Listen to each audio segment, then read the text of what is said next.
Ancient Greece, the birthplace of Western civilization. For over 1,000 years, this strong and charismatic people devised the most advanced technological feats the world had ever seen.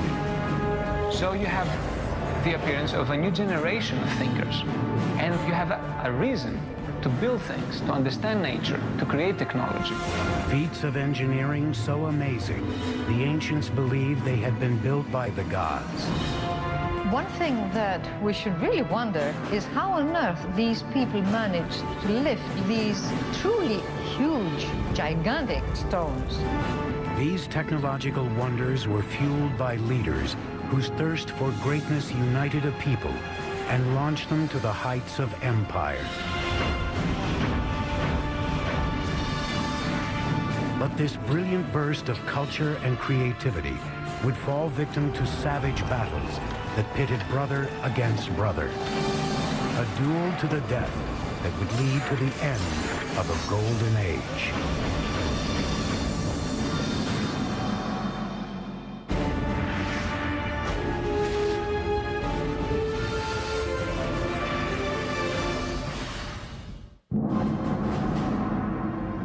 September 480 BC, morning breaks over the island of Salamis and the thin mile-wide strait that separates it from mainland Greece.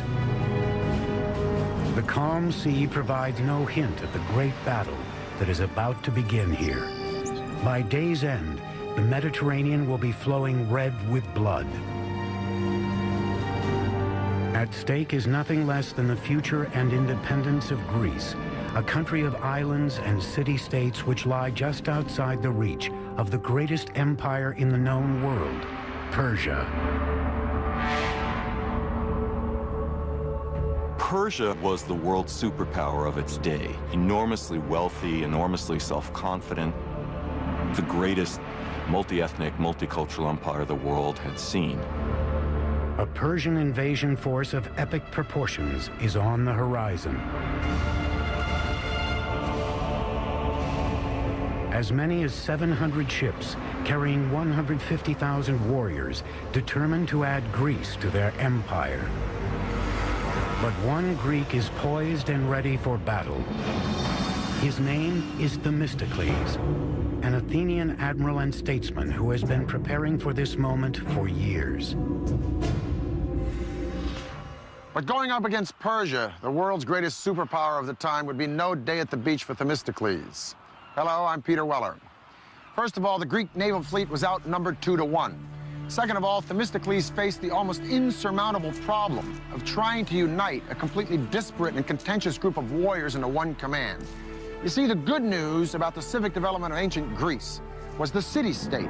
Each of these city-states was sort of a self-contained, self-reliant mini-country within Greece. But the bad news about the civic development of ancient Greece was the city-state. Because inasmuch as each of these city-states sort of spoke the same lingo, worshiped the same gods, there was really no sense of a national unity, and their only priority was their own particular regional and cultural agenda. At best, they didn't get along. At worst, they were violently at each other's throats. If there was someone who could pull the Athenians together, it was Themistocles, a man who didn't come from the aristocratic ranks and wasn't ashamed to let his fellow Athenians know it. He was always an outsider, and he saw himself as an outsider, and he prided himself on his lack of polish. He said that he might not know how to tune a lyre or to sing well, but he knew all you needed to know to make a city great and free. Themistocles was no stranger to facing the Persians in battle.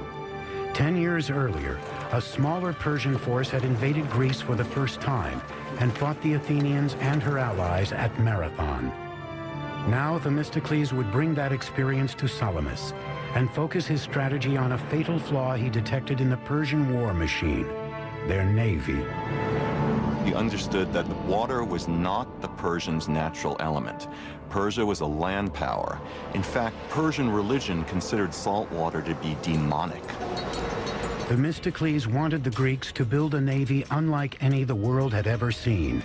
Immediately, work began at breakneck speed to build a fleet of 200 triremes, the deadliest ship in the ancient world.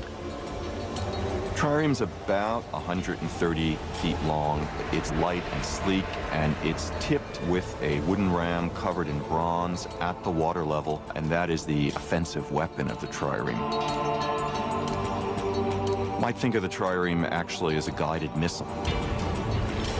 The trireme consisted of 170 rowers on 3 separate levels, 62 on the top level, 54 in the middle, and 54 on the bottom.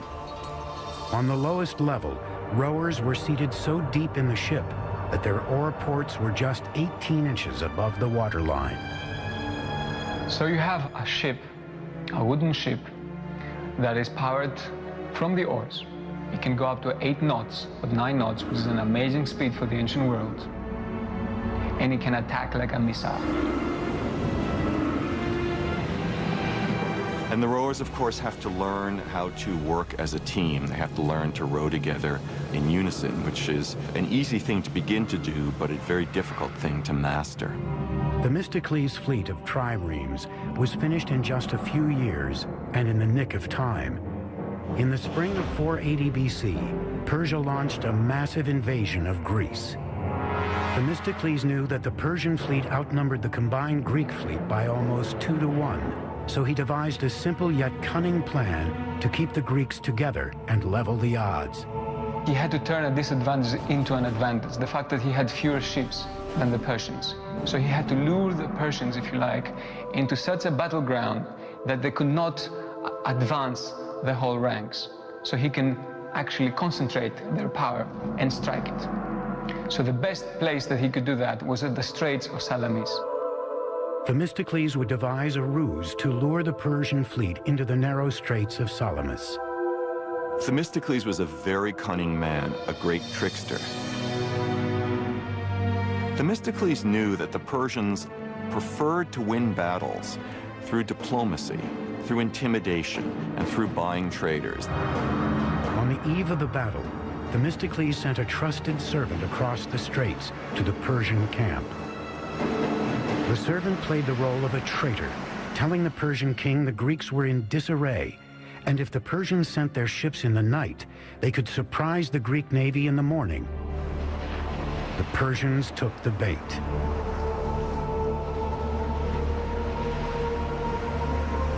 And so at dawn, the Persians discovered to their shock that the Greek fleet, instead of being about to flee, was getting into battle formation, and that they, the Persians, would have to fight. So it was a perfect setup of a battle by Themistocles. Now 200 triremes, powered by 34,000 Greek rowers, formed into a line. There was no room for the Persians to maneuver in the narrow straits. Themistocles had sprung the perfect trap.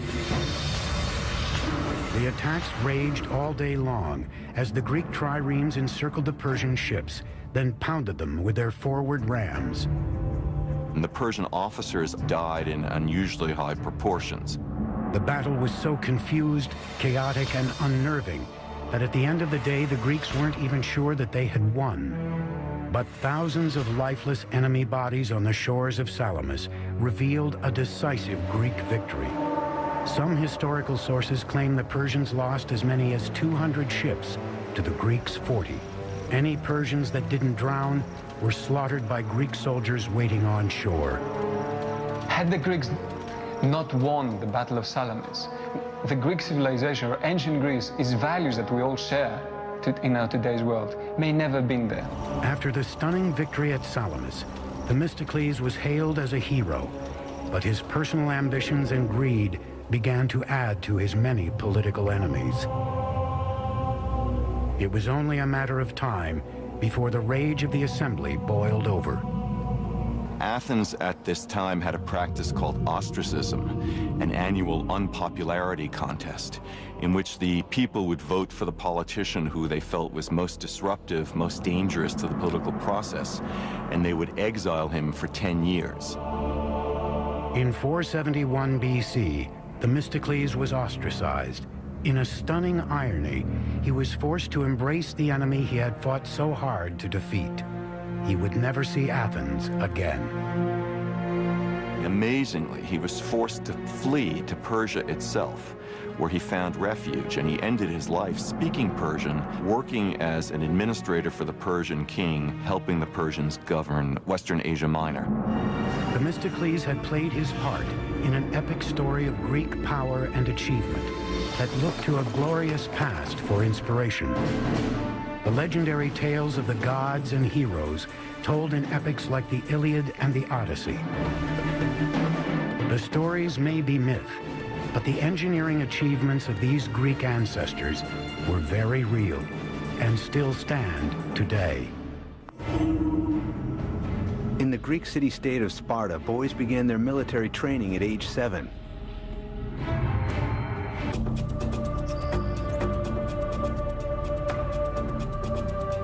By 1300 BC, a people speaking an early form of the Greek language had inhabited large portions of mainland Greece. They were known as the Mycenaeans, and for years their wars and scandals, exploits and achievements became the stuff of legend and laid the foundation of Greek civilization. Their capital city of Mycenae was surrounded by a massive citadel built over the course of 150 years. According to myth, it was from this city that the Mycenaeans were led by a king named Agamemnon, whose epic struggles were written down by the 8th century BC poet Homer in two of history's most famous tales, the Iliad and the Odyssey. So the Iliad was something like the Bible for ancient Greeks. It contained a moral story. It told you how you should live. It described gods, it described religion, but also described people. It described situations. It gave ideals that you should look upon. The tales of the Iliad and the Odyssey have become some of the most famous in history. The abduction of Helen by Paris, Agamemnon's 10-year siege of Troy, and the giant wooden horse which the Greeks used to enter Troy and destroy the city. Although Agamemnon's exploits during the Trojan War may have been heroic, his return home to Mycenae was far from a hero's welcome. He was murdered by his own wife.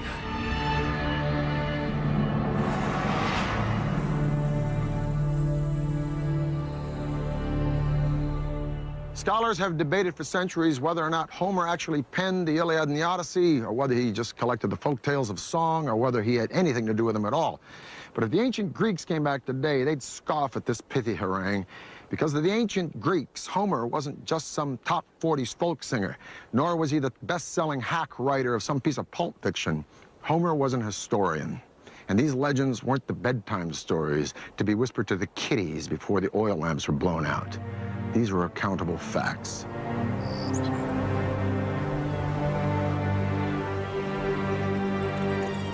This is what is left of Mycenae, the capital city of which Homer writes, and where many, including me, would like to believe that Agamemnon really ruled.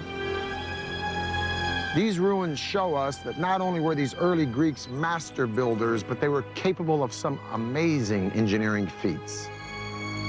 As you approach Mycenae, first thing, of course, that you will see is the fortification walls, which are very impressive. And immediately you have this feeling of awesome. The citadel walls of Mycenae are buttressed by stone blocks which weigh up to 10 tons apiece.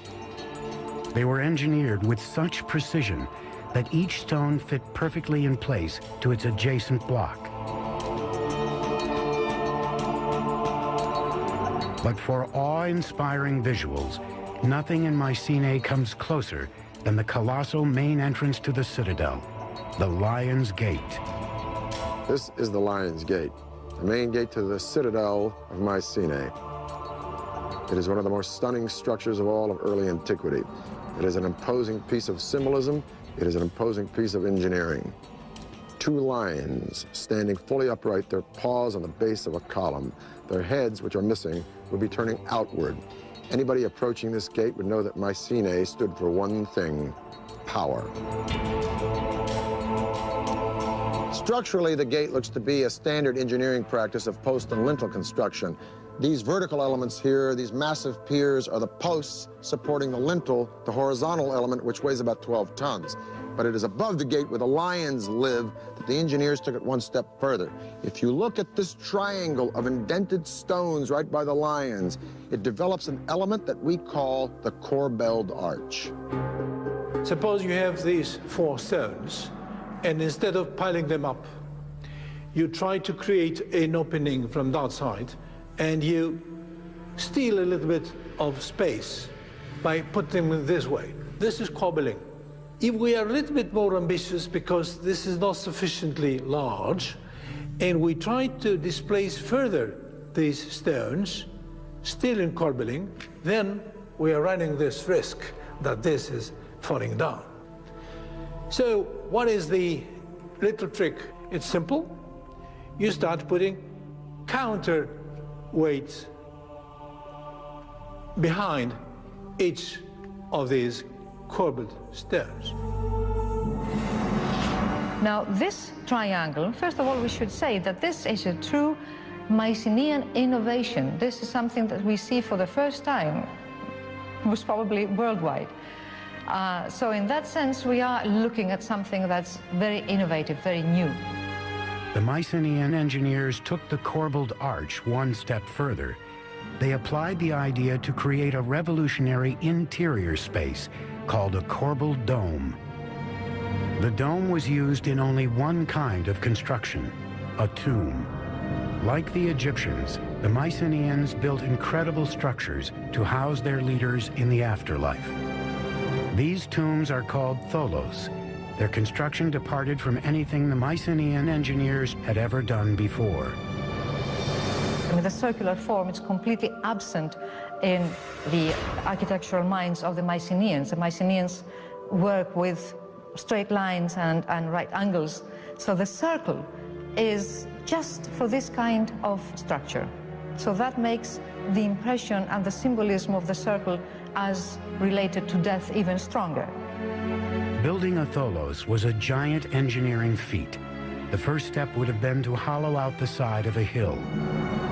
So they dug this trench, and this trench would form the dromos, which means in Greek road or way. In this case, it's a walkway to the tomb, and it's flanked on each side by these beautiful almond stones set in lengthwise and edgewise.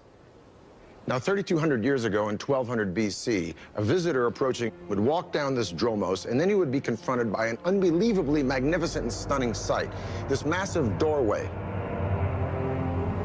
The doorway would be flanked by 2 fantastic columns carved out of solid green marble with zigzag and spiral designs going all the way up. Each one of these massive stones is 2.5 feet tall, and there are 33 rings of these stones laid out in a conical shape. Now, each layer of stone is laid over the lower one in a sort of protruding fashion. That's what we mean by the corbelled style. And then they're shaved down to make it all very smooth. In order for this structure to be stable, you need a constant pressure from outwards inwards, very much like a barrel where you need this band, this metallic band around to keep the rings together. This pressure comes from the addition of earth. As they build, they add earth from around, and quite a lot of earth, and there comes a point when they have finished the beehive structure inside. At the same time, they have built a whole earthen mound on top. Around 1100 BC, this early Greek civilization suddenly and mysteriously disintegrated and disappeared. There's lots of theories about that. I think the most dominant one is new tribes, new barbarian tribes came from the steppes, and they attacked the civilizations of Egypt, they attacked the civilization of Mesopotamia, causing disruption in the trade routes. But that became their fall. With the fall of Mycenae, Greece entered a dark age. Over 4 centuries, its culture fell into a deep slumber. Then, in the 8th century BC, individual city-states began to develop and flourish, each one forging its own identity. competing for economic, military, and engineering prominence. One Greek island in particular, Samos, would see the construction of one of the most amazing engineering feats seen in the ancient world: moving mountains to bring water to the people. The ancient Greeks believed that Homer, the 8th century poet who wrote the Iliad and Odyssey, was actually blind.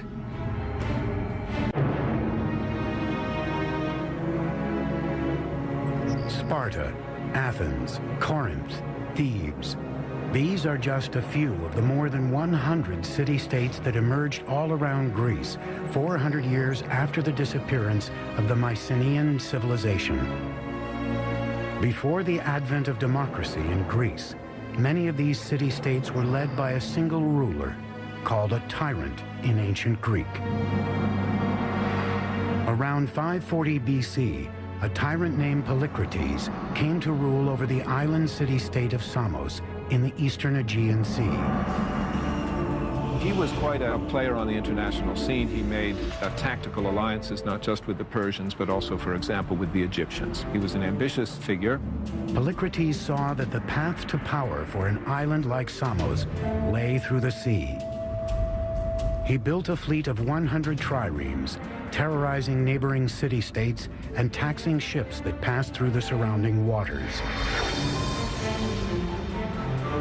Under Polycrates, Samos, his home island, became the dominant sea power, and that was the basis of his wealth and power.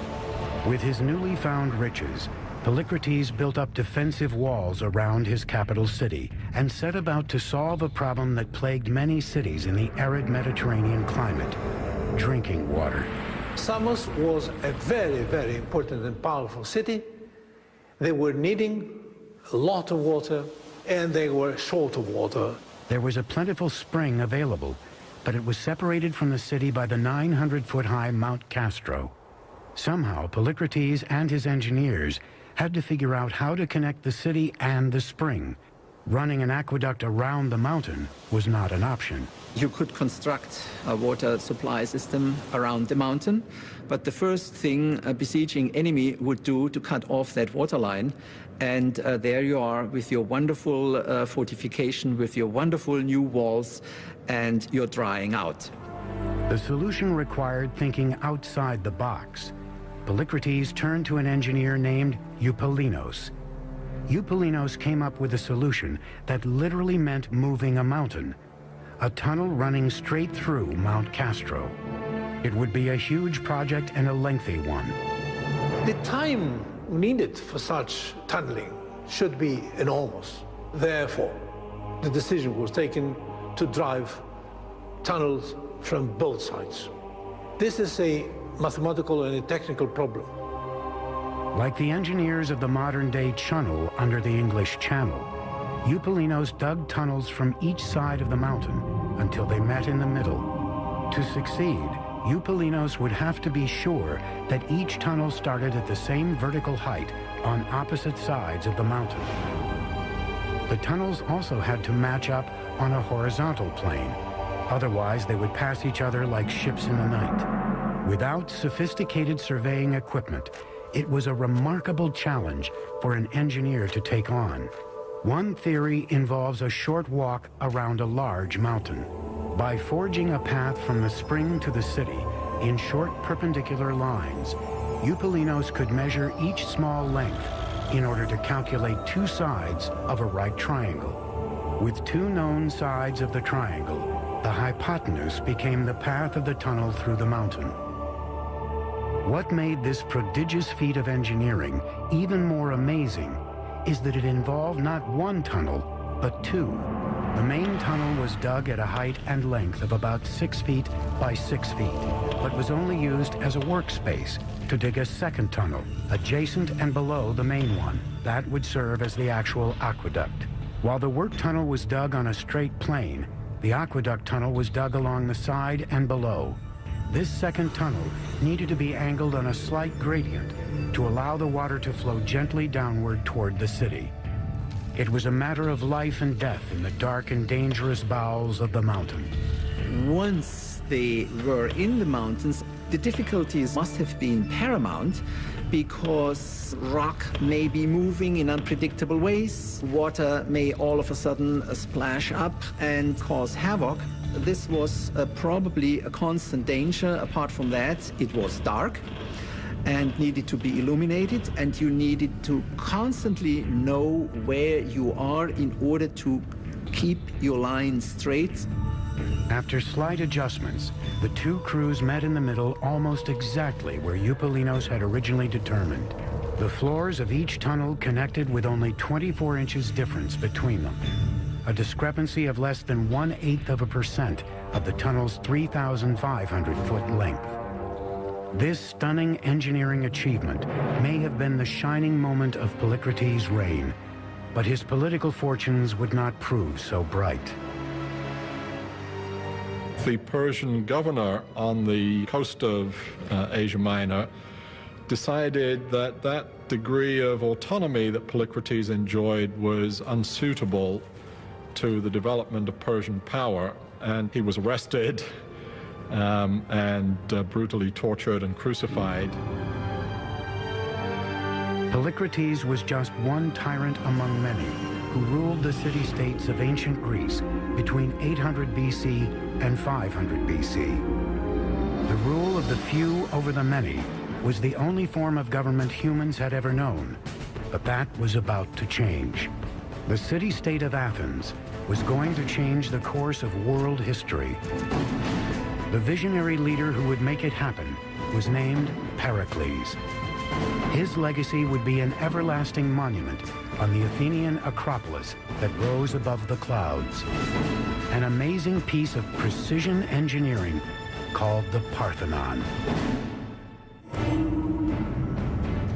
The word encyclopedia comes from two Greek words meaning a circle of learning. In 480 BC, when Themistocles defeated the Persians at the Battle of Salamis, he saved not only Athens, but also its young democracy, which had been born about 25 years earlier. For Athens, the age of the single ruler was over. Athens was rich in military might, treasure, technology, and ideas. She was poised for her golden age, and one man would take her there. His name was Pericles, a democrat and enlightened intellectual who encouraged the arts. But Pericles would also expand Athenian power through any means, including threats, bribery, and naked force. Pericles came from one of the old aristocratic families of Athens, so he came from the kind of family background in which a career of political and military leadership was expected. His rise to power began when he was elected as a young man to the position of strategos, one of 10 such men who commanded the army and set foreign policy. A natural at politics and a gifted orator, Pericles was soon Athens' most influential and powerful statesman. Pericles was the typical political animal, if you like. This guy was a politician.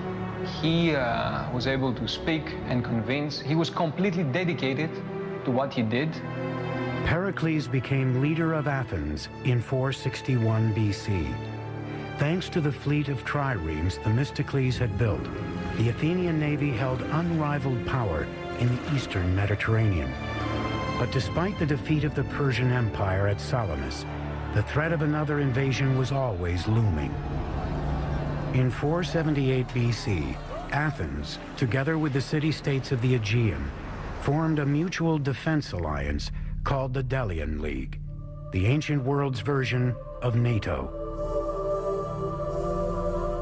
By 450 BC, Athens has become the undisputed leader of the Delian League, which is nothing more than a money faucet for the city-state.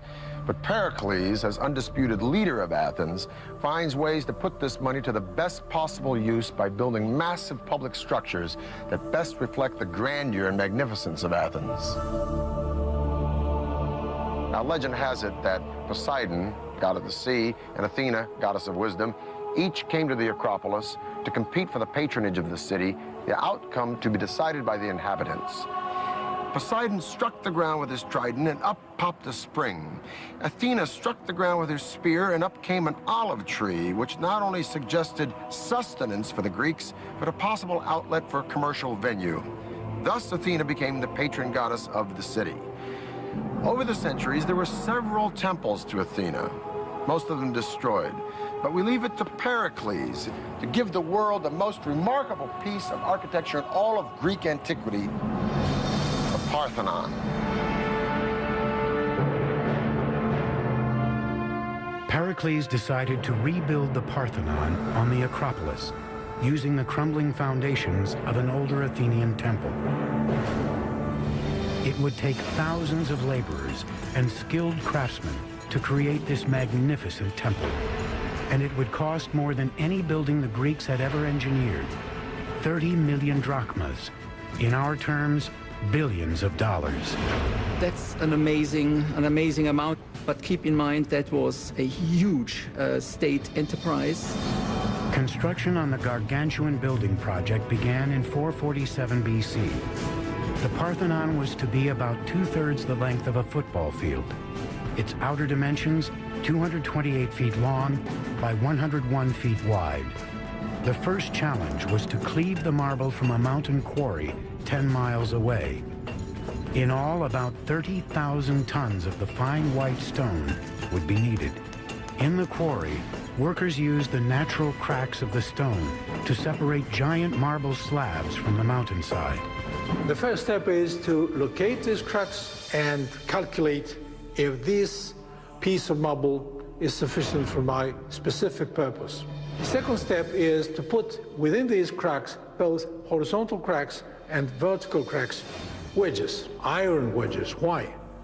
Because an enormous energy was given by hammering all these wedges simultaneously, so that the brittleness of the material makes further cracking.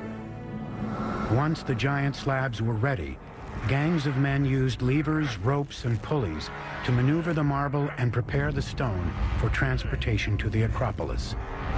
But accidents often happened.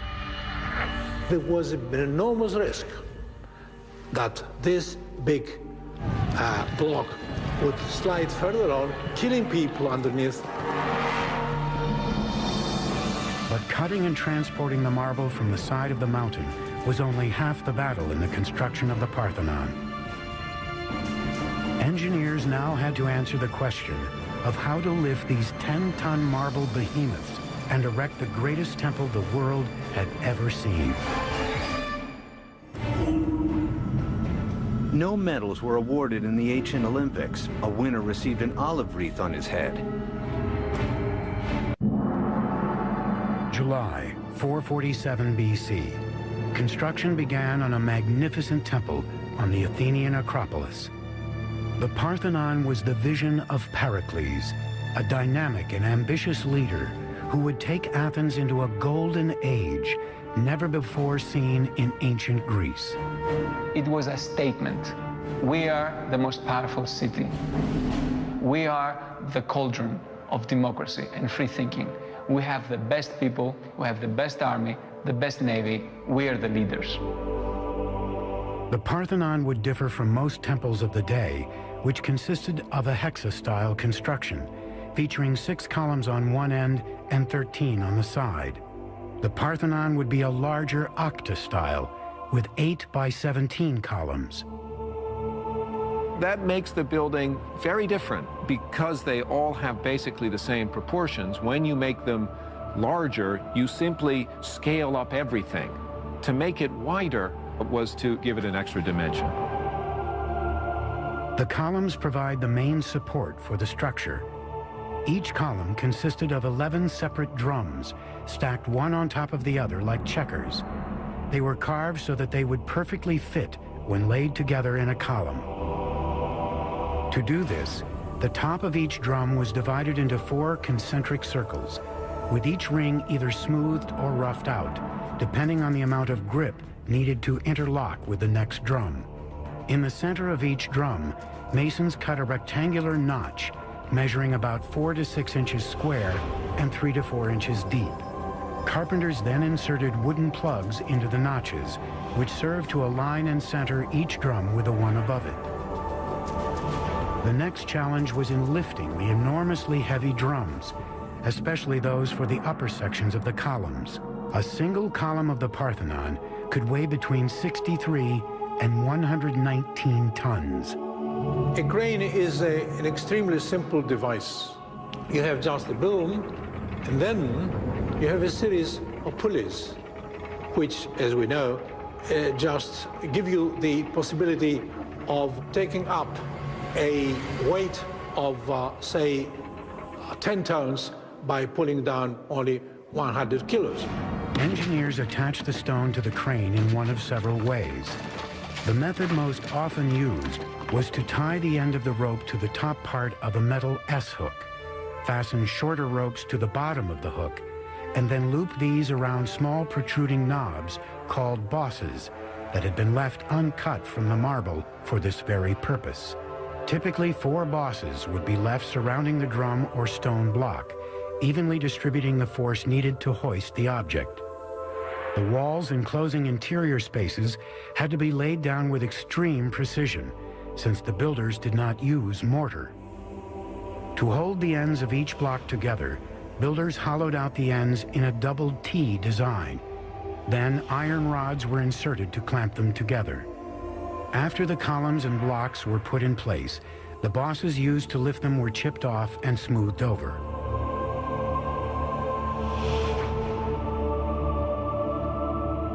There's a saying that there are no straight lines in the Parthenon. Now, what's meant by this is that the architects incorporated a series of sort of optical illusions when they built it. It starts with the stairs, goes up through the columns, all the way up to the top of the building, the pediment, that triangular element at the top. So let's take a look at the stairs. They seem to be straight, but no, closer look, they bow in the center and they go back down at the end. Now this conceit, if you will, continues right up to the columns. This column is of the Doric order. There's no base. It seems to grow right up out of the stone. Each column has 20 flutes, which makes the column sort of undulate as you look around it. And then the column bows out in the center and bows back up at the top. This is a process called entasis. Such long lines, which are more or less at the level of your horizon, tend to curve.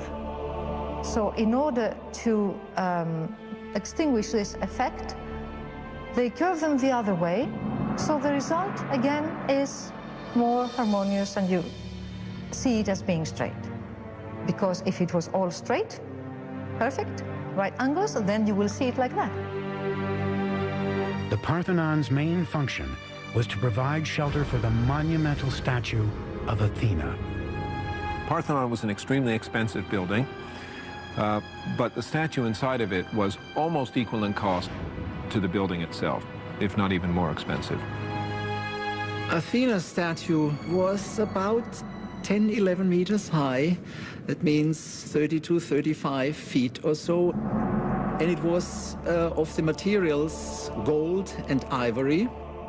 Hundreds of sculptors created lifelike figures that proved the craftsmanship wasn't simply in the engineering.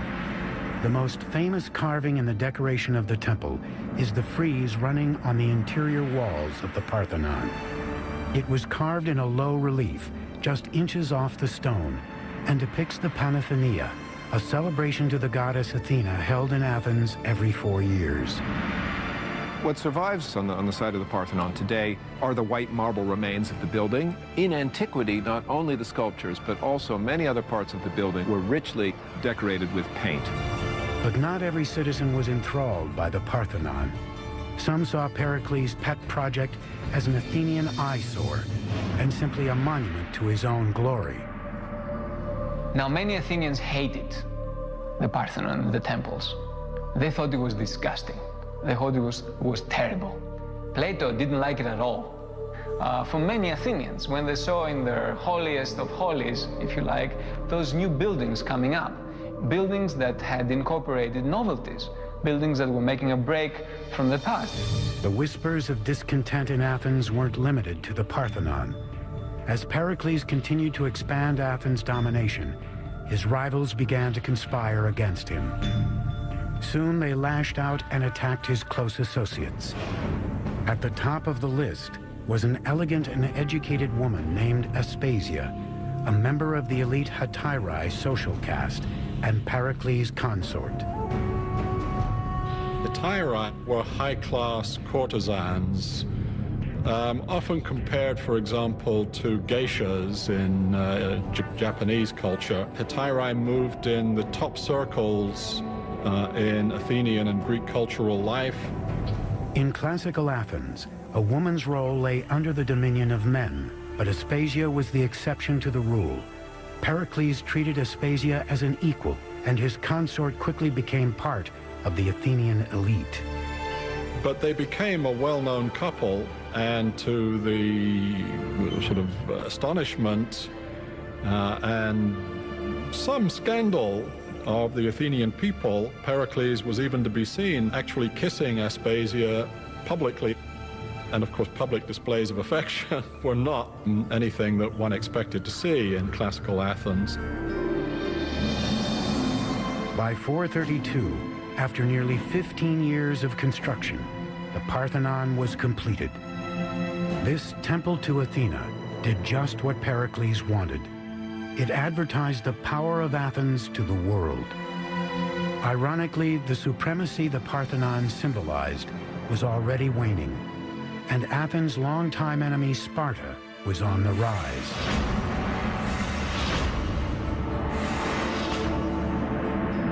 Once Athens had established this great alliance system, or as some people put it, this Athenian empire, and arguably that's what it became, the Spartans began more and more to look askance, as it were, at the Athenians, and eventually, by the 430s, to feel threatened by the Athenians.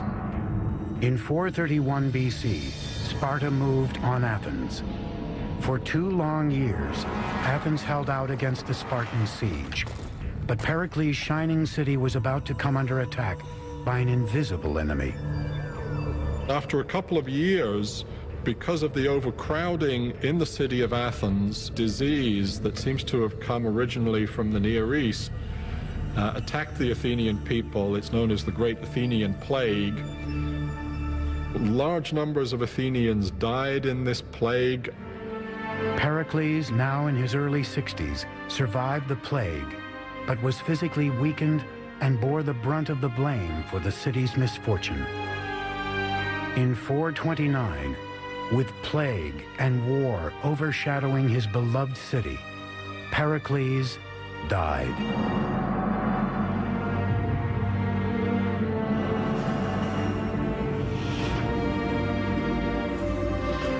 The bloody and brutal conflict between Athens and Sparta, known as the Peloponnesian War, continued for another 25 years, until finally in 404 BC, Athens fell.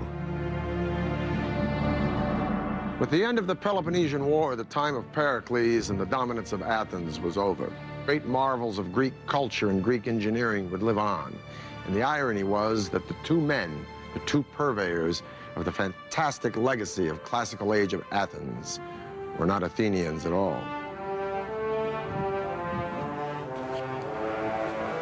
The names of these two men would be synonymous not only with conquest, but with Hellenism, the spreading of the Greek ideal of culture and value throughout the world, right on up to our own modern day. These two men were Philip II of Macedonia and his son, a man who would be the envy of every single general and emperor from Julius Caesar to Napoleon to George Patton.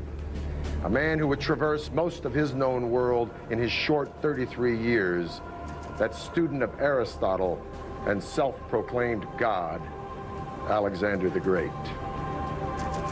I'm Peter Weller for the History Channel.